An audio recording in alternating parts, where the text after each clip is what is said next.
Hey everyone, I'm Cav, an avid PoE player that started during Harbinger League and played on and off till current, so about 7 years or so. I recently picked up Last Epoch on the 1.0 release and had a ton of fun playing it for about like 80 plus hours at this point.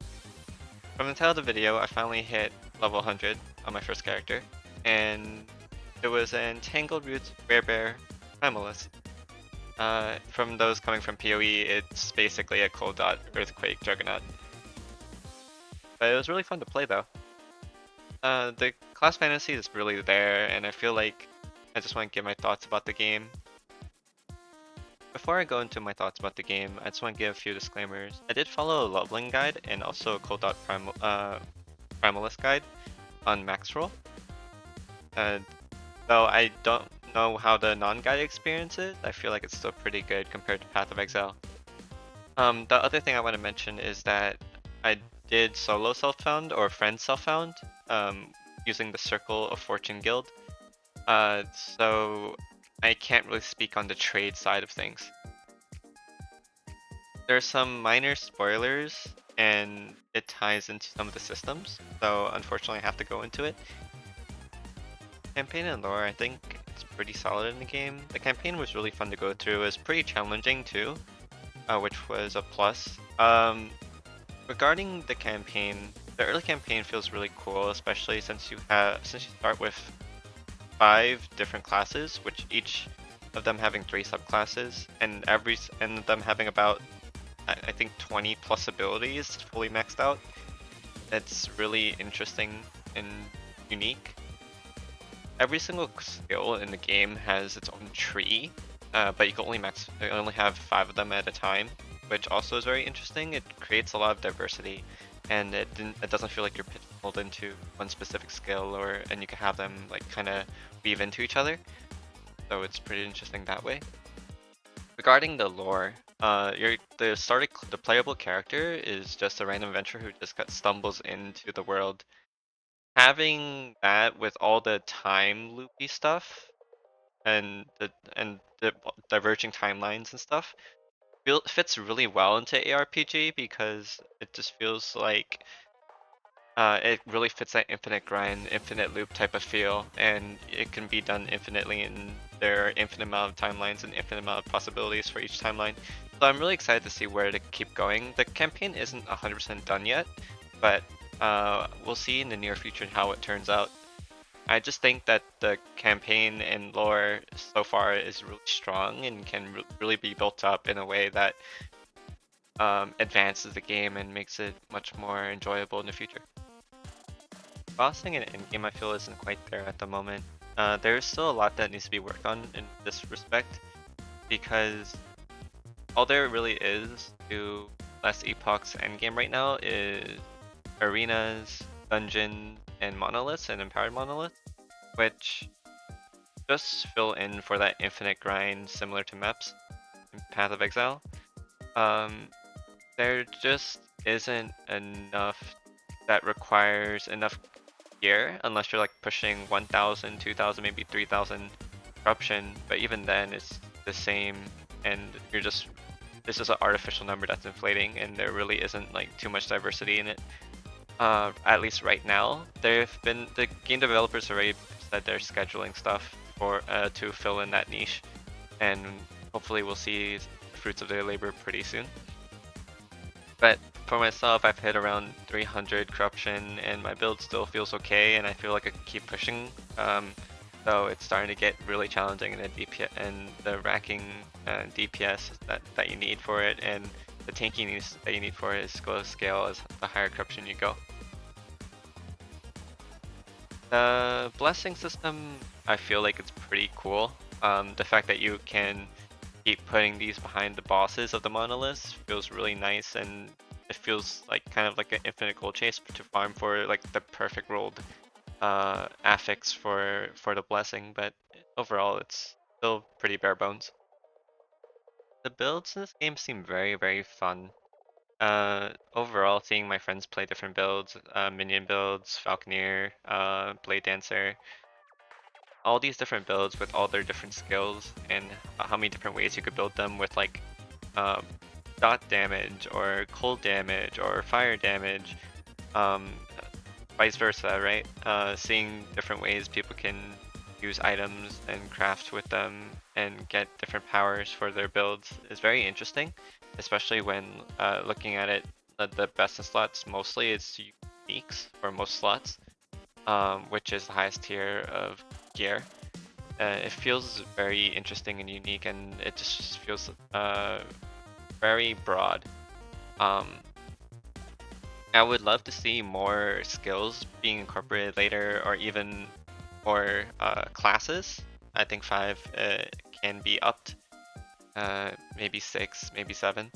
But that's probably going to take a lot of work, especially when every skill has its own skill tree that makes the skill completely different from how it works by default. Um, that's very interesting. The thing with blessings too, from the empowered monoliths and how that also adds to your build and makes your build stronger is really interesting too.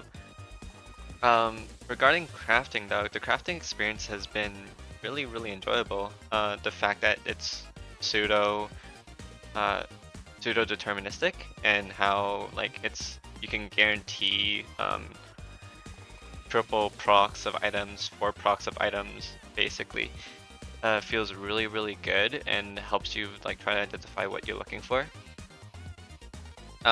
Regarding like even the solo self-found, the amount of gear that drops because you went solo self-found just feels really nice, and you could just see, you could find all the bases that you're looking for, or you can somewhat find all the bases you're looking for, but you can get some pretty powerful items pretty early.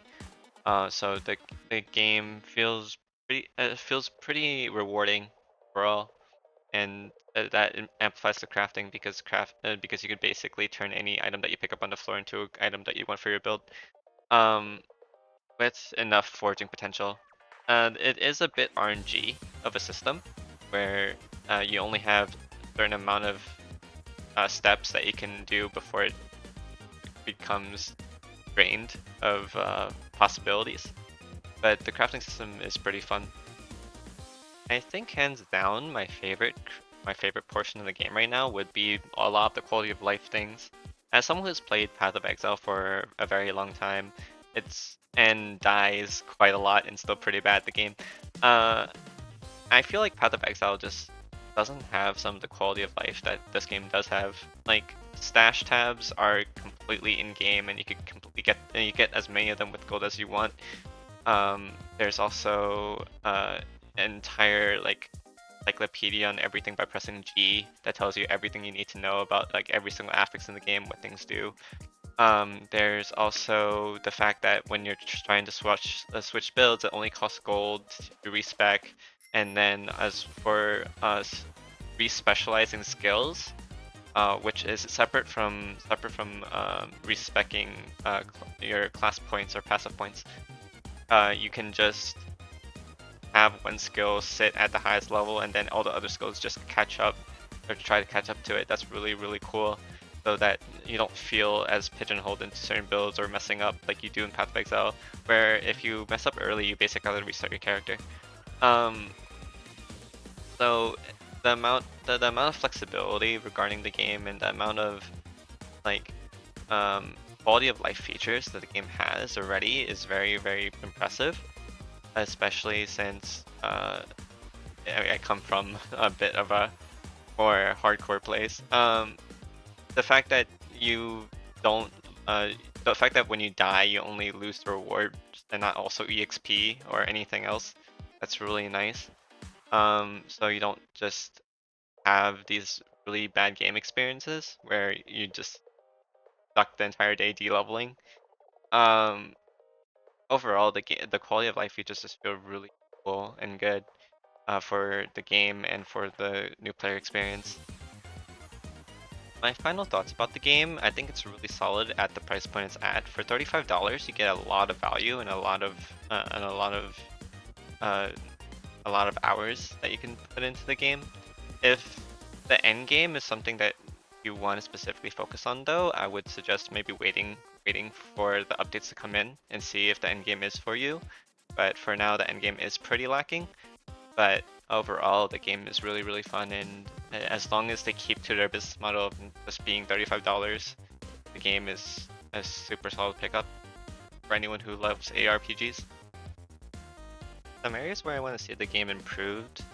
These are also some suggestions from my friends. Where the filter you can set markers on certain loot filters so you don't miss or just happen to miss items that you want to pick up. Definitely more classes, definitely more skills, more unique items, and probably I've heard some pretty bad things about trade, but I haven't experienced myself, so I can't really say much. But overall, the game's really solid. If you stuck this far into the video, I just want to give you a huge thank you. This is the first ever video, like quote unquote official video I posted on this channel, and if I do variety content. So I play PoE, Last Epoch, Final Fantasy 14, and some other games on the side. So I kind of do kind of a revolution whenever their season or season or league comes out for that game, or when new content comes out for that game. So if you like seeing stuff like this and want to see more, feel free to tell me what you want.